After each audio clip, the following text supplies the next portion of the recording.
to learn anything in this world, we need to have a teacher. So this story is there of two people who went to learn harmonium.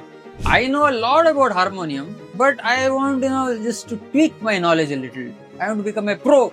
Charges for you is 1,000 rupees per hour. Out of that 1,000 rupees, first 500 rupees is to unlearn what you think you know. What do you think you know? And the next 500 rupees is for teaching you afresh. It's very important to accept a guru. And guru in Parampara, as I was explaining last time. You explain. Such a person, tattvadarshinaha, they have seen the truth. And a person who is more joyful is able to forgive more easily, isn't it? See, it makes sense. If all the religions, if all the bona fide religions of the world are coming from one God, so naturally there should be similarity. Something similar, yeah. There must be a common base. There has to be a common base. The Gita contains the most comprehensive understanding of all the perennial philosophies of the world. For example, Christianity, one of the main things in Christianity which kind of gives faith to the Christians is Jesus Christ's last statement. When he was on the cross, when he was crucified, one of the last things that he said was, "Forgive them, Lord, they know not what they do." The knowledge in the Shastras are the favorable winds that will take this boat ahead towards perfection. If you don't have that faith in the scriptures, You need a guru and you need the belief. believe in the scriptures.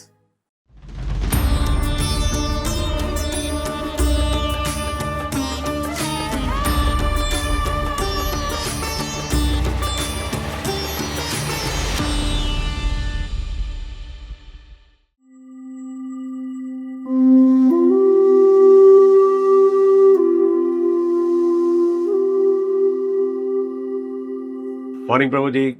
Pranam.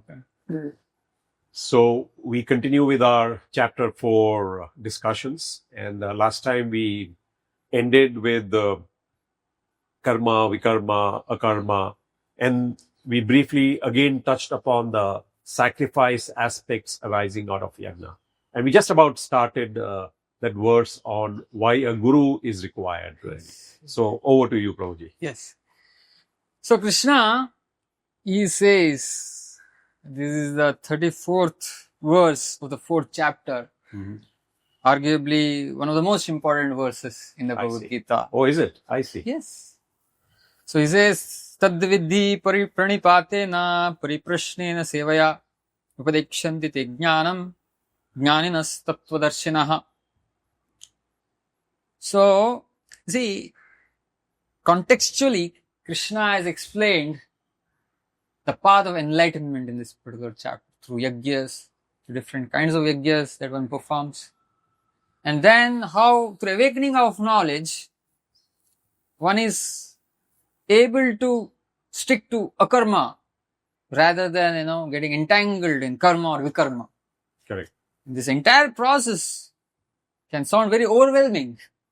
And especially, in the modern day world, it becomes all the more overwhelming because we don't have that kind of a background in spiritual training since our early childhood. So Krishna, he makes this very beautiful thing here that it's very complicated, so we need guidance. See, to learn anything in this world, we need to have a teacher. Isn't it? So similarly on the spiritual path. Now this is very interesting that if you go to a street side vendor, maybe a panwala or somebody, and ask such a person that, what do you think about, liver diseases? So he'll give you a surprised look on his face. Are you crazy? Have you escaped from a mental asylum or something? Like that, he'll look at you. Yeah. Like, why? Except if you're asking about the cricket discussion or futures and options. What stock to buy? That's a good one. But when it comes to any specialized field which we take very seriously, we understand the importance of being an expert in that field through careful training. Yeah. When it comes to spirituality, everybody has their own opinion. And they feel that my opinion is as good as anyone else's.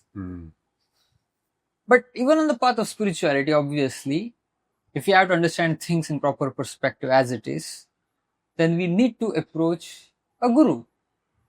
And Krishna is telling here, Tad vidhi pranipatena. One should approach a guru, pariprashnena. Ask such a person in a submissive way. Pariprashnena sevaya. Pariprashna is very important. Not just questioning, but questioning in a submissive way, understanding that I don't know. See, even in the modern educational system, if you go to a professor or a teacher thinking that you already know, you're not testing his knowledge. Yeah. You're asking for us. Asking for knowledge, right? So this story is there of two people who went to learn harmonium. So the first person said, I don't know anything in harmonium. Please teach me. And the teacher said, 500 rupees per hour is my fees. And the second person, he said, I know a lot about harmonium, but I want, just to tweak my knowledge a little. I want to become a pro. I already know, but I want to become a pro. So the teacher said, your charges for you is 1,000 rupees per hour. So the second person was confused. This fellow is absolutely ignorant, doesn't know anything about harmonium. And you are charging him 500 rupees. And I know so many things. And you are charging me double, 1,000 rupees. So the teacher explained, out of that 1,000 rupees, first 500 rupees is for me to unlearn what you think you know. Correct. What do you think you know? What do you think you know? Correct. And the next 500 rupees is for teaching you afresh. Correct. See, as long as our head is full, then it's very difficult to gain knowledge. It's not receptive. You can't be receptive. If the blackboard is already full with gibberish, you can't write anything new on it. Yeah. So similarly, as long as we think we know, it becomes very difficult to gain knowledge. So pariprashnena, submissively one should approach a guru. Then it is possible to advance. Pranipatena, pariprashnena, sevaya, rendering of service, upadekshanti te jnanam. Such a person can give you upadesh on jnana. Why? Because such a person, tattvadarshinaha, they have seen the truth. Tattvadarshina. Because they have seen the truth, they can guide you in that particular field. So it's a very, very important verse that on the spiritual path, it's very important to accept a guru. And guru in Parampara, as I was explaining last time. You explained Guru the is in Parampara has to be explained. explained. And what is the result? See, when you accept the guru, what is the transformation that you can expect in your own life? Krishna very beautifully in the next verse. He says, having obtained real knowledge from a self-realized soul, you will never fall again into such illusion. For by this knowledge, you will see that all living beings are but part of the Supreme. Or in other words, that they are mind. Yena bhutani asheshani drakshasi atmani athomai. True knowledge opens our eyes. And with the proper vision, we don't see the difference amongst living entities, external differences. Somebody might be Indian, American, European, African.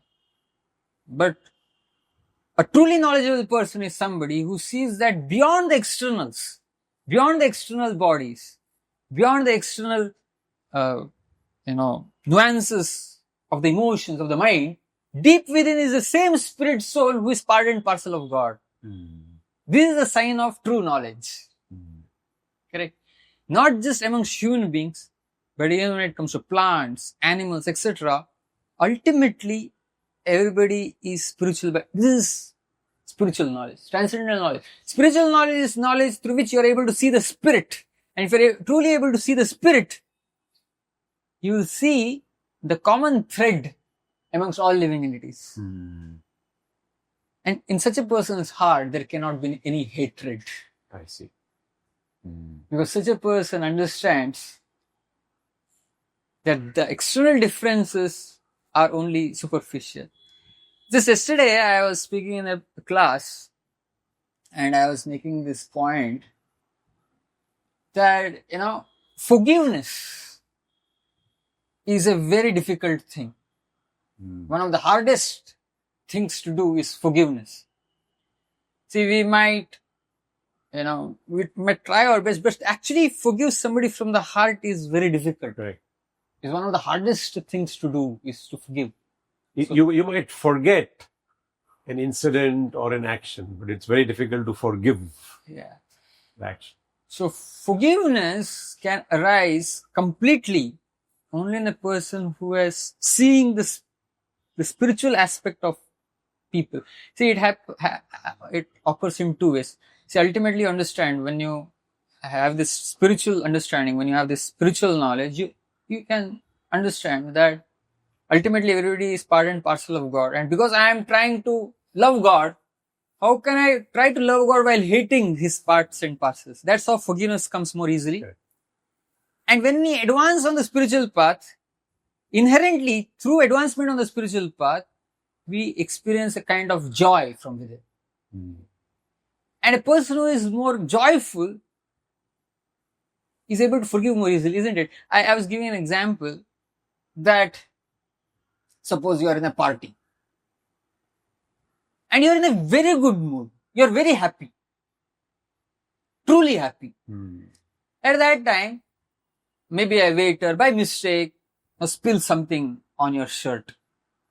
You just brush it aside, isn't it? Because, you're too overwhelmed with joy. But if you are in a very bad state of consciousness and you're not happy at all and you are in stress or anxiety or depressed, whatever, and even if somebody does something small to you, you raise a shindig. Absolutely. It becomes very difficult to let go of it because there is no happiness within. Yeah.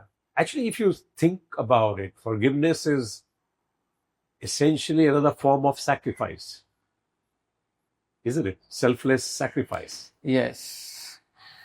Yes, that's a very deep point that you're making in the sense that you're so selfless. Correct. That you don't allow even the negative things that the other person has done to touch you. Correct. Because you're not thinking about yourself at all. Beautiful point you brought out. Yeah. It is very much connected to sacrifice. Correct. Absolutely. Somebody who's experiencing the joy of giving, even if such a person experiences some loss, such a person is able to let go of it. Go beyond it. Yeah. Very easily. So because on the path of spirituality, we are experiencing this tremendous joy from within our heart, it becomes more and more easy to forgive. There's this philosopher, Aldous Huxley. He was a British philosopher and he was a big time philosopher. He lived during the British era. So he wrote this book called Perennial Philosophy.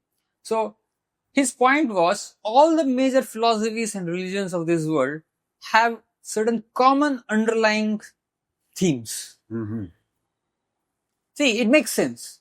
If all the bona fide religions of the world are coming from one God, so naturally there should be similarity. Something similar. Yeah, there must be a common base. There has to be a common base. There could be differences in the details, but there has to be a common base. So in that particular book, Perennial Philosophy, he analyzes the common base of all the major philosophies and religions of this world. And in that he makes a very beautiful statement in connection to the Bhagavad Gita also. He says that the Bhagavad Gita is the Gita contains the most comprehensive understanding of all the perennial philosophies of the world. And this is a British philosopher, and that too is making this statement when the British were still ruling over India. Yeah. Right? So that is why this concept of forgiveness also is held very highly even in all other religions. For example, Christianity, one of the main things in Christianity which kind of gives faith to the Christians is Jesus Christ's last statement. When he was on the crucifix, Altar, yeah. Yeah? Yeah. He was on the cross. Yes. When he was on the cross, when he was crucified, the one of the last things that he said was, "Forgive them, Lord. They know not what they do." So when you're bleeding to death to make that statement, that's Massive amount of forgiveness, yes. that's forgiveness. And practically speaking, the entire Christian religion sprang from that statement of Jesus Christ. Because forgiveness, true forgiveness cannot arise until, our heart is really purified. So, in the Christian tradition, there is this saint called Saint Francis. So, Saint Francis of Assisi. And he was very enlightened soul, and he used to refer to the trees, the animals as brothers and sisters. He saw, as I said, Correct. They're all creation of the same Lord. yes. See, the sign of enlightenment is you go beyond the externals and see the essence of all living entities as part and parcel of God. Correct. So Saint Francis had that vision. And there's an interesting anecdote that when Saint Francis was walking to some other place, to some other monastery, belonged to some other brothers. So in their line, the saints are called brothers, not fathers, brothers, in the Franciscan tradition. So he was walking with brother Leo to meet some other brothers in some other place. And on the way, Saint Francis was explaining to brother Leo, what is the greatest joy? What is the greatest spiritual joy? So he said, the greatest spiritual joy is not if all of us become, empowered to spread the name of Jesus Christ. So brother Leo said, yeah, that is greatest joy, but is there something higher? So Saint Francis said, the greatest joy is not if we are able to perform wonderful miracles to heal the sick. In the Christian tradition, this is considered to be a very empowered thing in order to be able to heal the sick. But Saint Francis says that even that is not the greatest joy from the spiritual perspective. And he goes on and on denying so many other things which are coveted by anybody who is a monk, like brother Leo. So brother Leo is really confused. What is the greatest joy? So Saint Francis says, greatest joy will be if we reach the monastery of our brother, and in the middle of the night we reach there, and it is snowing outside, and it is dark outside, and we knock on the door, and he opens the door, and he refuses to recognize us. I see. And he keeps us outside in the dark, in the snow, and still we are able to forgive him. I see. That is greatest joy. And then he went further. Greatest joy will be if he opens the door, he finds us, and he accuses us of being thieves. And he calls people around, and they all beat us up using knotted sticks. A stick is one thing. Knotted stick. Knotted stick. And we are bleeding, and we are laying on the cold ground, and it's snowing from above in the middle of the night, and still we are able to forgive them. Yes. That is the greatest joy. And it's a fact. Unless you have that spiritual joy within your heart, you can't forgive to that extent. Yeah, interesting. Very interesting. So giving up. Actually, it is giving up even in spite of a very significant adversity. So yes, this is the result of jnana that Krishna is telling. And then he glorifies knowledge in the future verses. Even if you're considered to be the most sinful of all sinners, when you're situated in the boat of transcendental knowledge, you'll be able to cross over the ocean of miseries. I see. It's a beautiful analogy. Very wonderfully put, really. Sarva jnana plave naiva. Plava is a boat. Jnana plava. The boat of knowledge. Once you're situated on the boat of knowledge, vrajanam santarishyasi, you're able to cross over the ocean of misery. Misery. How beautiful is this analogy? Naradeha madhyam sulabam sudurlabam plavam sukalpam guru karanadhar mayan kulena navaswateritam. In the 11th canto of the Srimad Bhagavatam, the analogy of the boat is given here. Nradehamadyam explains that this human body is sulabham. It's sulabh. It's easily obtained because we got It's it. easily obtained. No, we got it easily in the sense that, we just were born with a human body, right? So from that perspective, it is sulabham. We have obtained it easily. But it is sudurlabham. I see. If you lose it, we don't know when you are going to get it again. Oh, I see. Nradaya madhyam sulabham. It is sudurlabham at the same time because there are so many species of life and we have obtained this human form of life in a very rare way. Fortunate to have it. Fortunate to have it. Guru karnadharam. Plavam sukalpam. So it's like a boat. The human form of life here, boat is, Jnana is compared to a boat in this particular verse of the Bhagavad Gita, but in this particular verse from the Srimad Bhagavatam, The body. the human human body form. is compared to a boat. Plavam sukalpam guru karnadharam. So when we get this boat of the human form of life, the first thing we have to do when you have a boat, big boat, a ship, is to have a captain. I see. Without a captain, what is the use? You can't, ride the boat, fly the boat. So, Guru Karanadharam. Guru is the captain of this boat. I see. Mayanukulena nabhasvate ritam. See, here the Bhagavatam is referring to the boat that sails on the wind.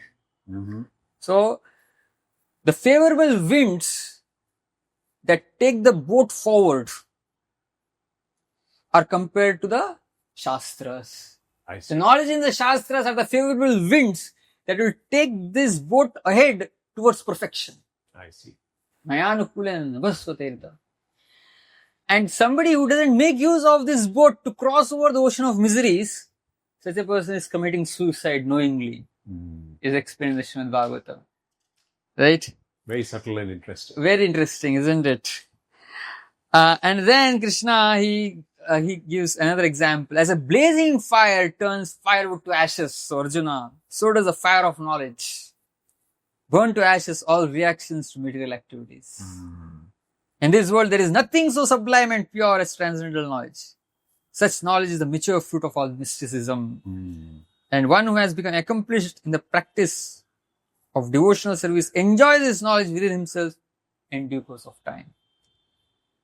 And then, very important verse, Krishna says, Ajnascha chashraddadhanascha samshayatma vinashyati nayam lokosti naparo nasukam samshayatmana. Now, before that, he says, Shraddhava labade jnanam tatpara samyatendriya jnanam labdva param shantim achirena digacchati. Now, in order to realize this knowledge, as I said, jnana here refers to realized knowledge. Any realized knowledge first starts with theoretical knowledge. First knowledge is theoretical, then it becomes realized knowledge. In order to gain theoretical knowledge also from the scriptures, we need to be faithful. Shraddhava labate jnanam, it starts with faith. If you don't have that faith in the scriptures, You need a basic belief. yeah. So you need a guru and you need the belief. Yes. Belief in the scriptures. Without that, unless we get theoretical knowledge to begin with, where is the question of, taking that knowledge from theoretical to realized knowledge? Isn't it? Shraddhava, some amount of trust is.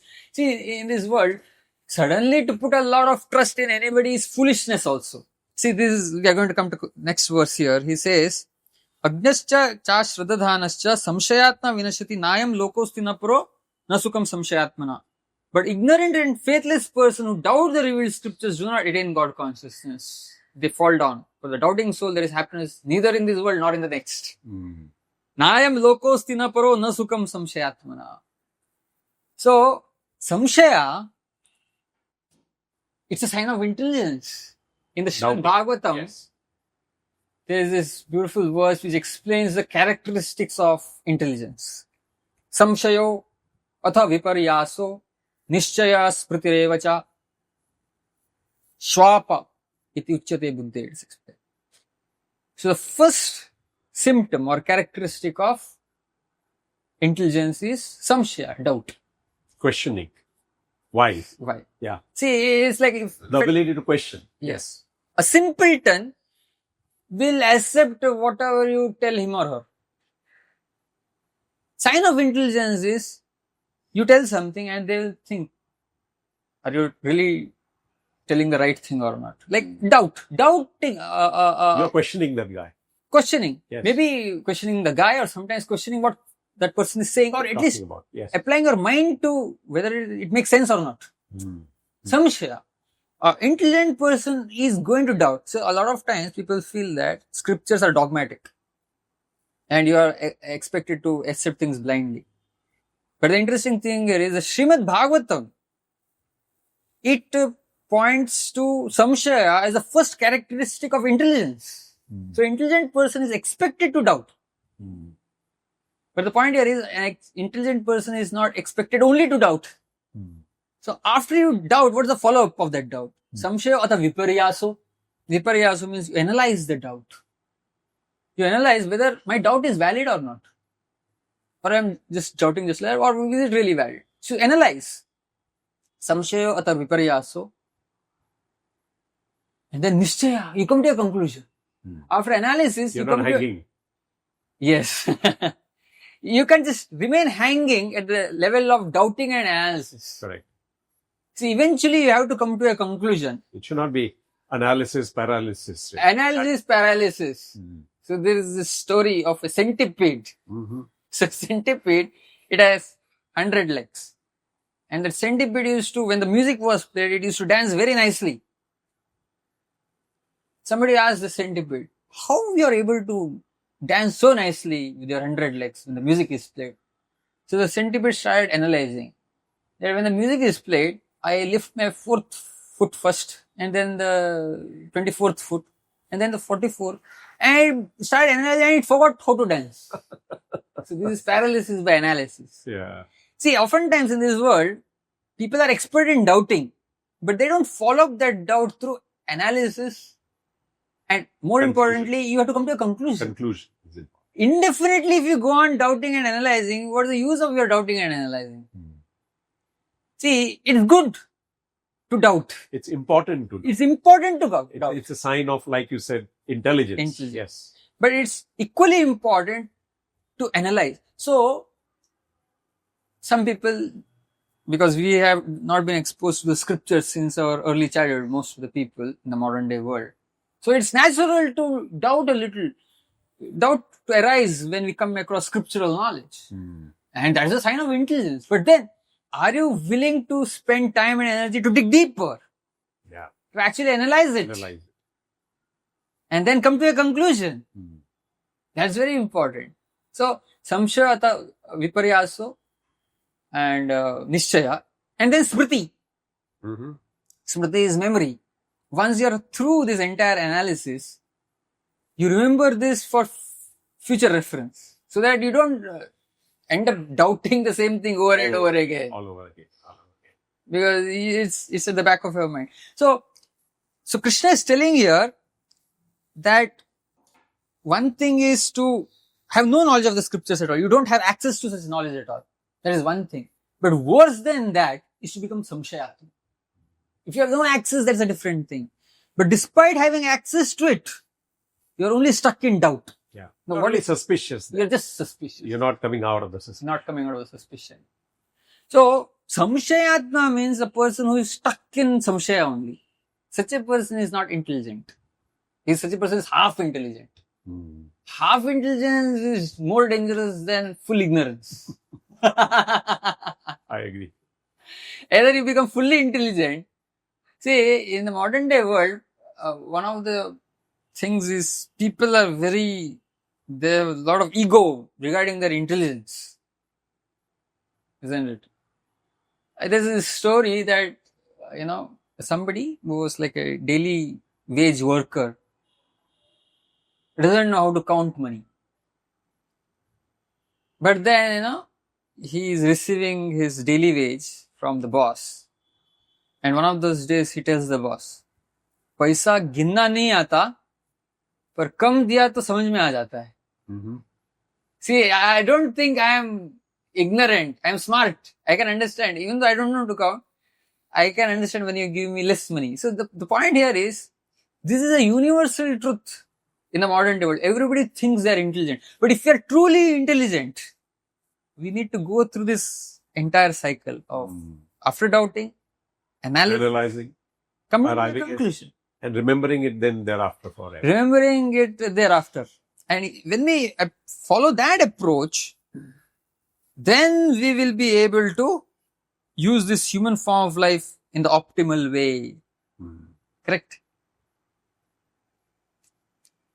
Then Krishna says in the 42nd verse, therefore the doubts which have arisen in your heart out of ignorance should be slashed by the weapon of knowledge. Armed with yoga, O Bharata, stand at fight. So isn't that beautiful? And then, in the next chapter, Krishna, Prabhupada, he gives the title of the next chapter as Karma Yoga, Action in Krishna Consciousness. See, chapter number 3 is Karma Yoga. And now, equipped with Jnana, see, from a technical perspective, chapter 3 predominantly deals with Sakama Karma Yoga.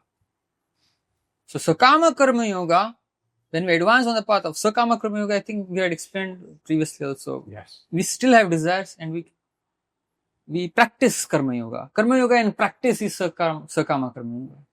And through practice on the field of Sakama Karma Yoga, we perform yagyas, and through that, Jnana is awakened in the heart. And with the awakening of Jnana in the heart, we turn from Sakama Karma Yogis to Nishkama Karma Yogis.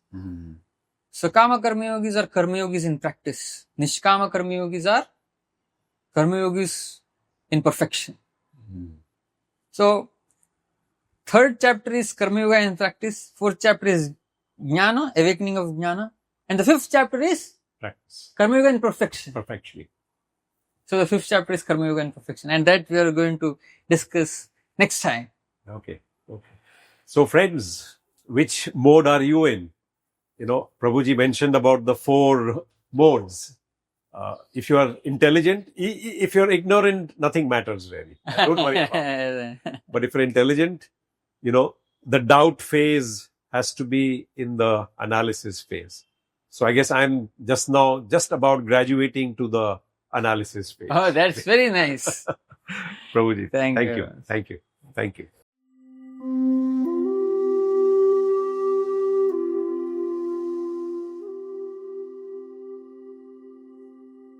The final set of verses in chapter 4 cover several interesting concepts.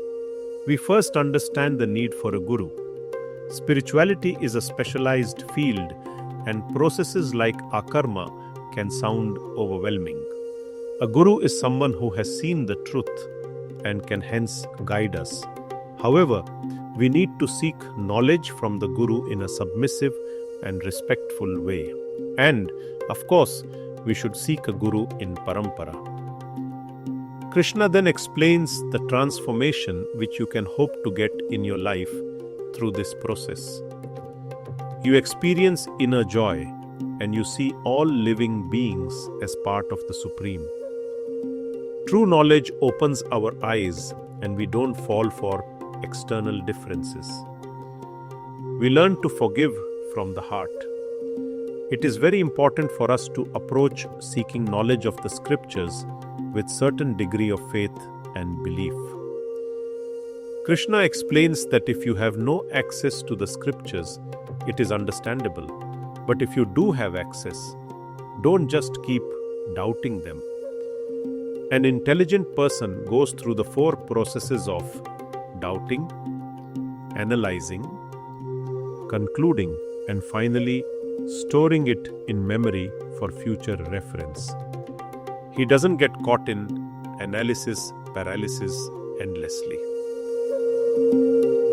With that, friends, we come to the end of chapter 4, where we learned about the awakening of Gyan or knowledge. Chapter 5 hereafter covers the subject of perfecting Karma Yoga.